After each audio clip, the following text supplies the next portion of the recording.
بسم الله الرحمن الرحيم. اللهم صل وسلم على سيدنا محمد وعلى آله وأصحابه أجمعين. السلام عليكم، ازيكم يا حبايبي؟ عاملين ايه؟ يا رب تكونوا بخير.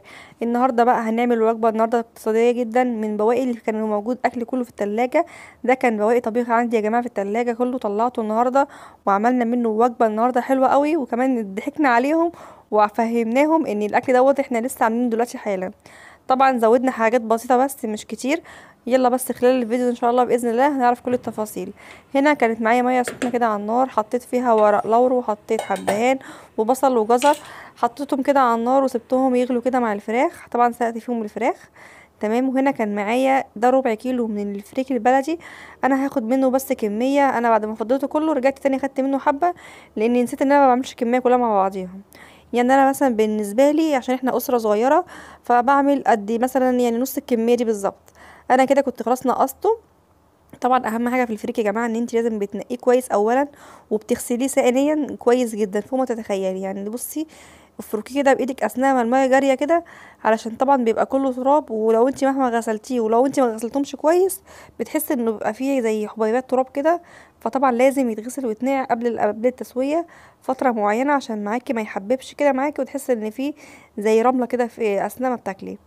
انا زي ما انتم شايفين كده بصوا بفركه كده كويس قوي بايدي، وفركيه كده ما بين ايديكي كويس تحت الميه طبعا الجاريه. بصوا كل ما بتفركيه كل ما بتحس ان الميه معكره مش راقيه. تمام. هبدا ان انا اغسله كده كويس مره واتنين وتلاته، وفي الاخر هسيبه بشويه ميه نضاف كده زي ما انتم شايفين لحد بس هنقعه كده لمده 10 دقايق، وهرجع اصفيه طبعا تاني وهشطفه تاني مره تاني، وبعد كده خلاص كده ايه هيبقى معاكي نضيف. طبعا لازم تغسليه كويس ولازم تنقيه كويس لانه طبعا بيكون فيه زي رمله كده.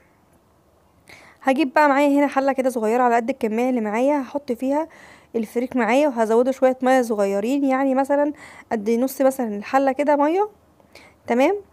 وهبدا ارفعه على النار، هسيبه كده معايا هنا كده على جنب دلوقتي، وهبدا ان انا اشغل عليه النار دلوقتي وهقولك هنعمل معاه ايه.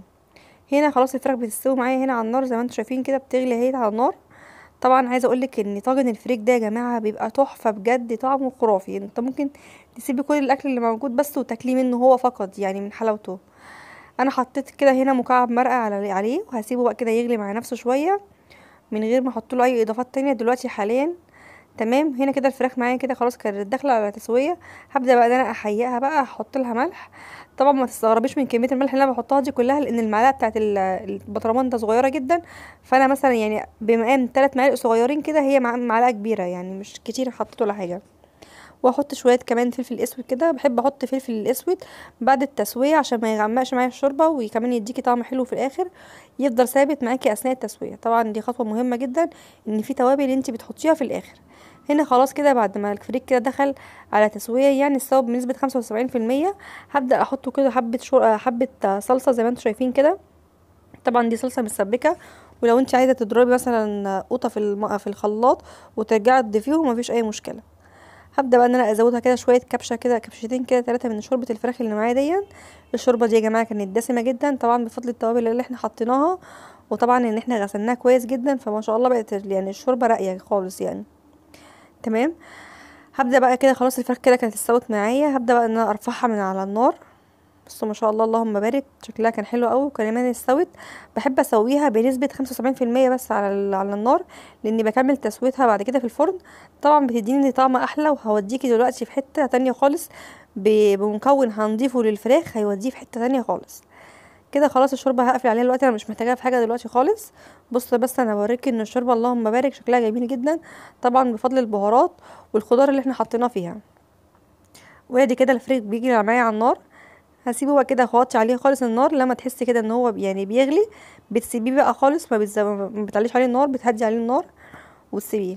حبيت اعمل جنبه شويه رز بشعريه وكمان شويه لسان عصفور صغيرين، بيبقى ماشيه يعني قوي مع الاكل. طبعا بما ان انا كان عندي طبيخ في التلاجة كان باقي من الاول، كان عندي طبق لوبيا كان عندي طبق فاصوليا خضراء، فما كانتش الكميه هتكفي لو انا بس كنت اخرتها بس على الطبليه. فانا حبيت بس ان انا ازود الفريك وشويه لسان عصفور وشويه رز بس صغيرين عشان يمشي جنب الطبيخ اللي انا عاملاه. تمام. طبعا الاكله دي ممكن تستغني عن خالص الرز اللي انا عملته دون وعن اي نوع طبيخ، ممكن تستكفي بس بالفراخ والفريك ولسان العصفور، بيبقى طعمه حلو قوي صدقيني، بتبقى كمان اكله مغذيه جدا وكامله يعني بجد. هبدا هنا احمر لسان العصفور وهبدا بقى ان انا اسقيه بشوربه الفراخ الجميله اللي معايا دي. صراحه كانت الشوربه شكلها حلو قوي، فمرضتش ان انا يعني ايه اوديها كده من غير ما اطبخ بيها اي حاجه. فعملت بيها شويه لسان عصفور دول كانوا حبه صغيرين خالص، كانوا بقيه الكيس بتاع المره اللي فاتت لو انتوا فاكرين.